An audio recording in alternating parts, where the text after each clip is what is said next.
Assalamualaikum warahmatullahi wabarakatuh. Perkenalkan, nama saya Nurlina dengan NIM 61206 2024-033. Prodi Perbankan Syariah, kelompok 3 semester 4. Pada kesempatan kali ini saya akan mempresentasikan materi mengenai analisis korelasi sederhana dan analisis korelasi berganda. Baik, pertama-tama kita mulai dari pengertian apa sih itu analisis korelasi. Analisis korelasi merupakan salah satu teknik statistik yang digunakan untuk mengetahui ada atau tidaknya hubungan antara dua variabel atau lebih. Selain mengetahui ada atau tidaknya hubungan, analisis korelasi juga digunakan untuk melihat arah hubungan dan seberapa kuat hubungan antar variabel. Hubungan tersebut dapat berupa hubungan positif, negatif, maupun tidak memiliki hubungan sama sekali. Besarnya hubungan dinyatakan dengan koefisien korelasi yang dilambangkan dengan huruf R, dengan nilai berada pada rentang -1 sampai +1. Apabila nilai R mendekati +1, berarti hubungan kedua variabel sangat kuat dan searah. Artinya, jika satu variabel meningkat, maka variabel lainnya juga meningkat. Apabila R mendekati -1, berarti hubungan kedua variabel sangat kuat, tapi berlawanan arah. Artinya, ketika satu variabel meningkat, variabel lainnya justru menurun. Sedangkan apabila nilai R mendekati 0, berarti hubungan kedua variabel sangat lemah, atau bahkan tidak ada hubungan. Sebagai contoh, semakin tinggi suku bunga kredit, biasanya minat masyarakat untuk mengajukan pinjaman akan menurun. Hal ini merupakan contoh hubungan negatif. Setelah memahami konsep dasar analisis korelasi, sekarang kita masuk ke pembahasan mengenai korelasi sederhana. Korelasi sederhana adalah metode statistik yang digunakan untuk mengetahui hubungan antara dua variabel, yaitu satu variabel bebas atau variabel X dan satu variabel terikat atau variabel Y. Tujuannya adalah mengetahui apakah kedua variabel tersebut memiliki hubungan, seberapa kuat hubungan yang terjadi, dan apakah hubungan tersebut bersifat positif atau negatif. Agar lebih mudah dipahami, kita lihat contoh penerapannya. Pada contoh ini, peneliti ingin mengetahui hubungan antara motivasi belajar sebagai variabel X dengan prestasi belajar matematika sebagai variabel Y. Diketahui alfanya itu 5% atau 0,05. Adapun pertanyaannya, berapakah besar hubungan motivasi belajar dengan prestasi belajar matematika? Berapakah besar sumbangan atau kontribusi motivasi belajar dengan prestasi belajar matematika? Terus buktikan apakah ada hubungan yang signifikan motivasi belajar dengan prestasi belajar matematika. Langkah pertama adalah menyusun hipotesis. Hipotesis 0 atau H0 menyatakan bahwa tidak terdapat hubungan antara motivasi belajar dengan prestasi belajar matematika. Sedangkan hipotesis alternatif atau H1 menyatakan bahwa terdapat hubungan antara keduanya. Selanjutnya ditentukan taraf signifikansi sebesar 5%. Kemudian digunakan uji persen produk momen karena uji ini digunakan untuk mengukur hubungan antara dua variabel. Selanjutnya menentukan nilai koefisien korelasi atau R dengan cara membuat tabel penolong. Adapun tabel penolongnya akan saya tampilkan di sini.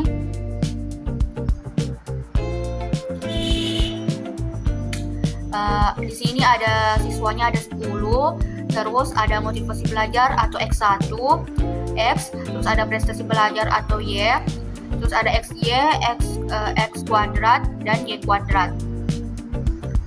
Cara menyelesaikannya yaitu di sini 50 motivasi belajar dikali prestasi belajar X kali Y sama dengan 3250. Kalau untuk mendapatkan X kuadrat 50 dikuadratkan yaitu 2500. Kalau ini Y kuadrat 65 juga dikuadratkan, hitungannya itu 4225. Terus seterusnya begitu sampai 10, dan di sini jumlahnya kita jumlah semuanya, hasilnya begini. X-nya hasilnya 770, Y hasilnya 805, XY hasilnya 63.100, X kuadrat 60.900, Y kuadrat 66.125. Adapun rumus nilai koefisien korelasi atau R, R sama dengan N sigma kali XY kurang sigma X kurang sigma Y per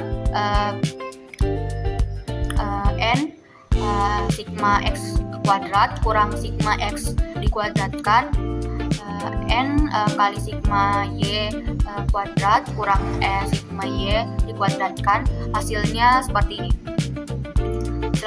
Hasil perhitungannya yaitu 0,764.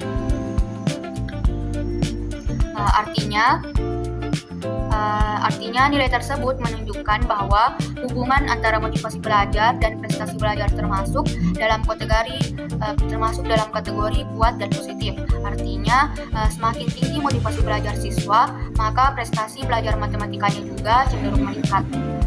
Selanjutnya dihitung nilai kontribusi atau koefisien determinasi. Hasilnya sebesar 58,37%. Artinya motivasi belajar memberikan kontribusi sebesar 58,37% terhadap prestasi belajar, sedangkan 41,63% sisanya dipengaruhi oleh faktor lain di luar penelitian. Tahap terakhir adalah menentukan T hitung dan T tabel. Untuk menentukan T hitung, rumusnya itu adalah R akar N kurang 2 per akar 1 kurang R dikuadratkan. Kan tadi R-nya itu hasilnya 0,764. Kita masukkan saja di rumusnya. Terus N itu kan jumlah siswa. Jumlah siswanya itu ada 10. Terus kita masukkan hasilnya. Dan hasilnya itu T hitungnya itu 3,349. Dan selanjutnya untuk menentukan nilai T tabel. Taraf signifikansinya kan alfa 5% atau 0,05. Karena uji dua pihak atau two times, maka nilai alfa itu dibagi 2. Jadi 0,05 itu dibagi 2 sama dengan 0,025. Di sini kita menggunakan rumus DB sama dengan N kurang 2 sama dengan 10 kurang 2 sama dengan 8. Karena kan tadi jumlah siswanya 10, jadi kita kurangi 10. Tujuan itu dari rumusnya, jadi 10 kurang 2 itu sama dengan 8. Sehingga tabelnya itu kita hasilnya itu kita menemukan sebesar 2,306. Diperoleh T hitung sebesar 3,349, sedangkan T tabel sebesar 2,306. Karena T hitung lebih besar daripada T tabel, maka H0 ditolak dan H1 diterima. Dengan demikian dapat disimpulkan bahwa terdapat hubungan yang signifikan antara motivasi belajar dengan prestasi belajar matematika. Setelah membahas korelasi sederhana, selanjutnya kita akan membahas korelasi berganda. Korelasi berganda merupakan metode statistik yang digunakan untuk mengetahui hubungan antara satu variabel terikat dengan dua atau lebih variabel bebas secara bersama-sama. Nah, kan tadi kita menjelaskan korelasi sederhana, yaitu variabelnya itu cuma satu, variabel bebas X dan variabel terikat Y. Sedangkan korelasi berganda itu variabel terikatnya satu variabel terikat dengan dua atau lebih variabel bebas. Nah, itu bedanya, variabel bebasnya itu bisa dua atau lebih. Itu korelasi berganda. Sebagai contoh dalam bidang perbankan, minat menabung nasabah dapat dipengaruhi oleh kualitas pelayanan, promosi, dan fasilitas mobil banking. Melalui korelasi berganda, ketiga variabel tersebut dianalisis secara bersamaan untuk mengetahui hubungannya dengan minat menabung nasabah. Selanjutnya kita menuju contoh soalnya, yaitu seorang peneliti ingin mengetahui ada tidaknya hubungan antara tingkat percaya diri dan motivasi belajar dengan prestasi belajar perbankan syariah 3 IAIN Bone. Untuk keperluan tersebut, maka telah dilakukan pengambilan data terhadap 10 responden yang diambil secara random.